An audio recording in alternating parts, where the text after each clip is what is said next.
Okay, I'm going to do another vid. I'm going to play some infrasonic lows, which is below 20 Hertz, obviously. So, but the JBLs I've got, they got their limitations, okay, but it doesn't mean you know, they can't do it, because if I can hear something, then it must be real. Depending on, you know, base ports and open, subs, sealed, open, ported, blah blah blah. Okay. Got the REM going through to the AVR. So that's a 16 Hertz sine wave. I don't want to play this too long because it's not really good for the, you know. Okay.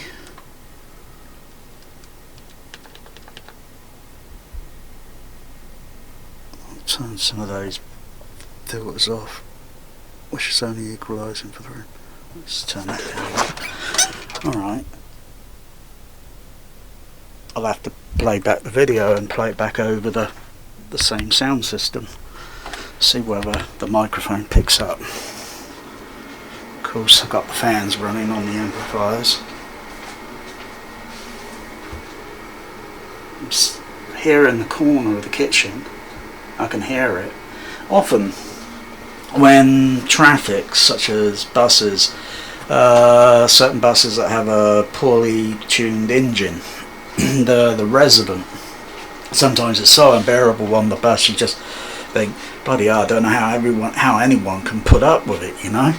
I'm getting off of this one because this one, you know, this bus is starting to make my eyes vibrate, you know what I mean, because your back's to the seat, your feet are coupled there with the floor, so you know, and the vibrations and the acoustical, and my cat Magic, Magic,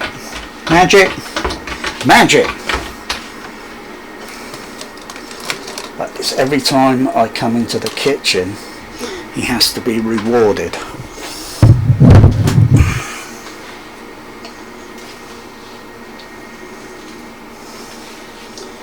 Because I'm slave.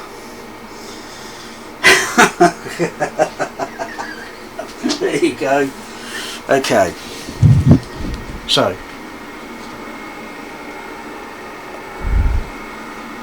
Yeah, it's about this point. When I was playing a different sine wave earlier, I was about this point here. It went into a bit of a null.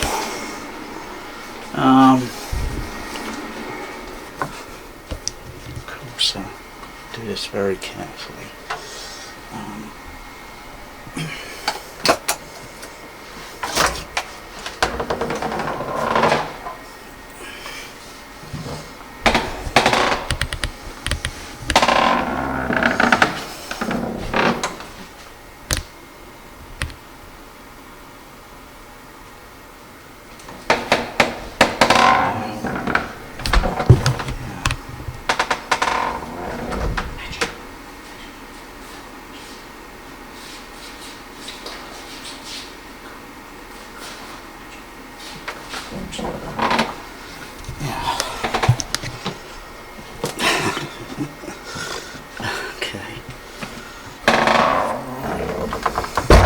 Going out to the hallway. Yeah, I can still hear it out in the hallway at 16 Hertz. Now often when the buses are outside and the damn thing, you know, the fluorescent light often rattles. All I have to do is just push on it or something. I can do the same at a certain frequency and then start making this, because plainly obvious, due to the type of, anyway, I'll mute that because that's been playing a bit, about a minute or two. The sound wave is obviously going to pass through through the ceiling into the loft. You know, it's not like it's a load of thick concrete above, and it's going to prevent certain sound waves from not being able to penetrate and get through. Obviously you can hear it, and then it's going to find its way into the into sort of certain corners, and then it's going to, the frequency is going to double, and then it's going to probably reflect back and go somewhere else in a different direction. It's going to magnify. I would say the home, with the way the sub bass plays, and often sometimes, you know, we think, you know, that sucks, you know. You know, you use the room simulator on the REM.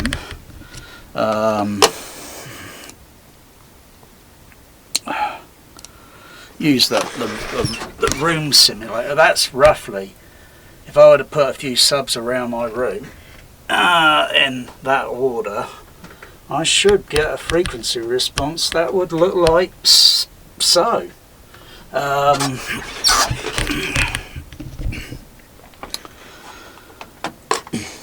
But the one thing, I mean, there is some things in there it can calculate, but you know, you got to take into calculation walls, ceiling, different densities, materials, etc., and then see what the estimate of the predicted frequency response will be like. But more or less in the middle, and doing the frequency sweep, it more or less pretty much comes pretty close. Pretty clever software, that.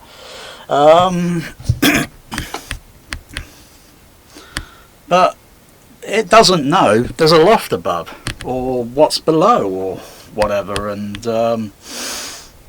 you know, it can't take into account, or in the model, I mean, that's not exactly right, because there should be a chimney breast going there.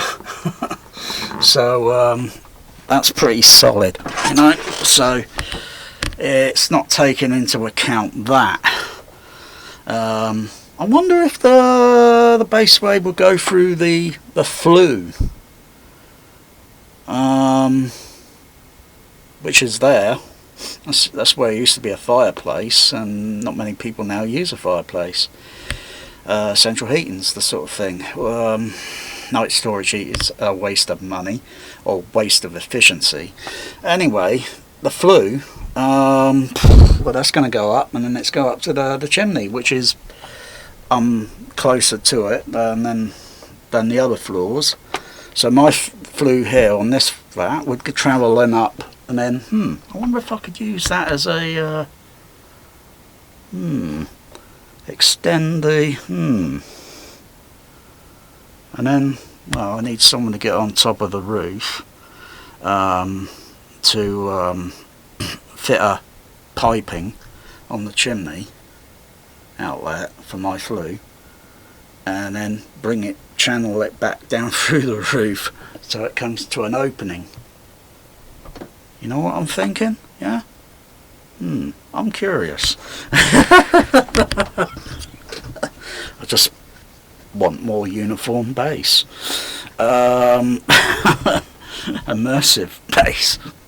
But when playing the sine wave, I'll go back to another sine wave frequency. This video is going to take a little bit longer to upload because I'm rambling. Where the bloody hell's the generator? Oh, there we go. Okay.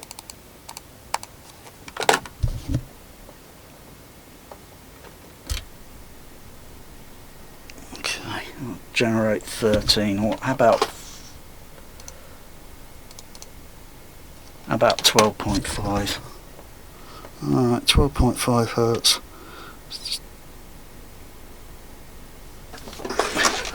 Look at that bass driver moving. Bloody hell. And the screen, and my projection screen. Oh, feels like the... Oh dear, look at that. magic, mush. And he'll think it's more feeding time. Hey. Yeah, I'll move into this corner and I can hear it. I can really feel like this pressure, it's like a wobbling on my ears, but it's not making me go like, you know. I could just feel the pressure on the ears. I think you need a heck of a lot of, you know, to start making you go, cracking up. Yeah, just move around. Alright. Oh yeah, I'm not even at max level on the Behringer. I'm not, but still. Move over to this corner. Sounds totally different. It's not as deep. Go into the bathroom.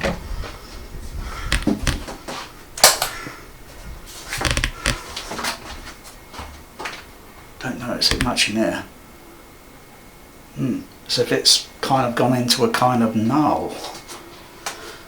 Only a certain frequency, I think. I think it's a little bit more higher up than 12. I think it's somewhere in the 30 range. Come into the bedroom. Move around, if I can. Over to a corner. No, not as much. Not as much. If I play other frequencies, I think they'll be a bit more higher up. But it's weird how the bass wave is travelling around. Of course, if I close the door,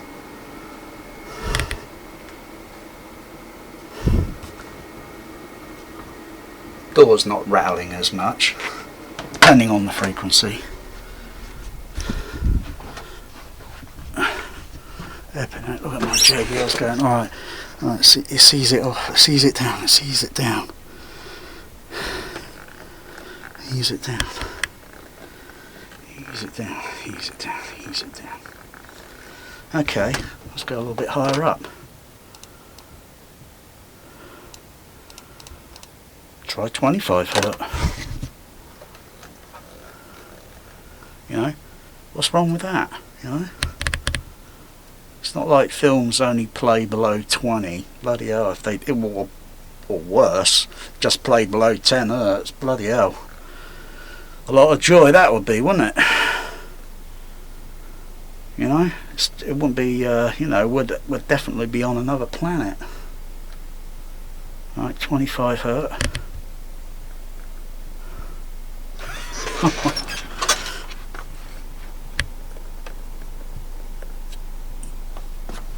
That's plenty loud.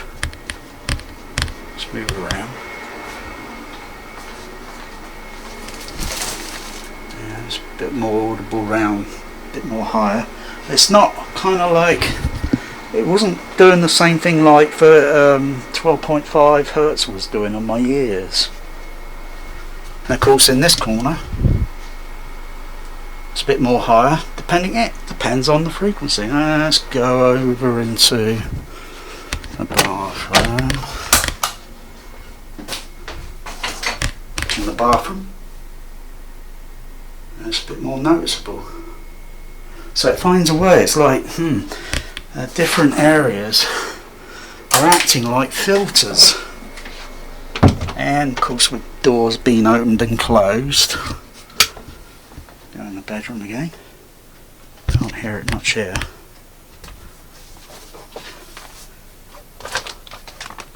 Notice it a little bit now in the corner.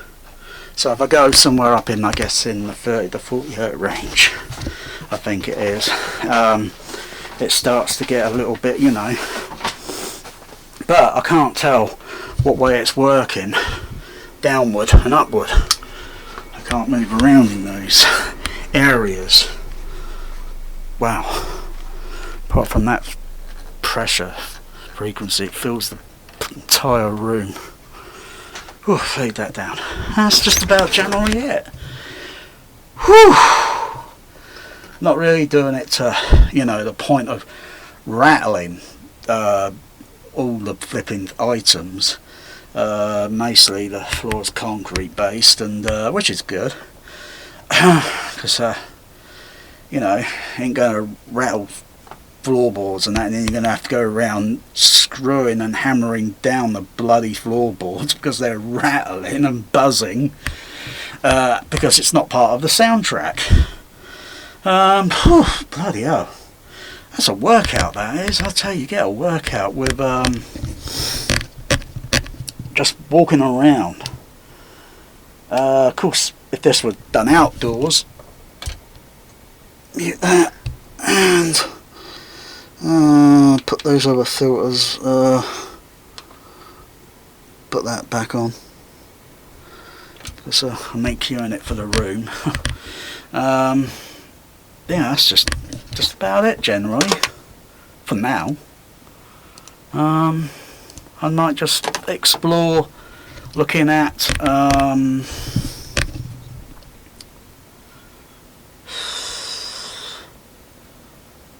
you know, how to magnify the frequency or get less you know, port noise. And something I tried a few years ago, and that was just sticking a tube on top of the sub port from the outside of the sub, and magically, yes, it extended the frequency or the range of the frequency, or few frequencies, a little bit more, a little bit more dB, and port noise was hardly noticeable. Yeah, maybe if I ever do it like church organs, yeah, having sane wide openings and lengths. I think it's a lot easier to do it with bass seat shakers and get all that vibration, you know, without you know.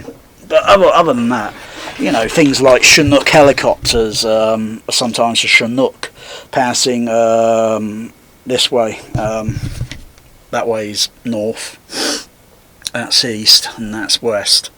So often when it's going westerly to easterly and then easterly to west, whatever, on the same course setting, often sometimes I can feel the twin blades on the Chinook, as well as hear it. But sometimes, surprisingly, it makes I can feel the floor vibrate because of the sound waves are coming down, they're impacting on the home or buildings, through the walls, through the roof, and then it's just travelling all round all the little crannies, and then you start to feel a vibration. But then a Chinook, you think about those blades and how wide and how the rotation, and you try and create that for a sub bass, or build some sub bass speakers outside, different types with something that's got a good excursion level, big boxes, something manageable where you can universally just change out and change the ports on it, and then just see how far distance the sound wave can travel, and how uniform it might sound. So you know, if you've got point A there, or point 0 here, which is the source, and then point 1, 2, 3 and 4 all around, and so on, and see how far it travels, you know, just for the fun of it, you know. Of course you're going to need a heck of a lot of power as well. Blimey, how many would you need? How long's a piece of string, you know? Wavelength of the frequency, a very, very low frequencies is great distance. Yeah.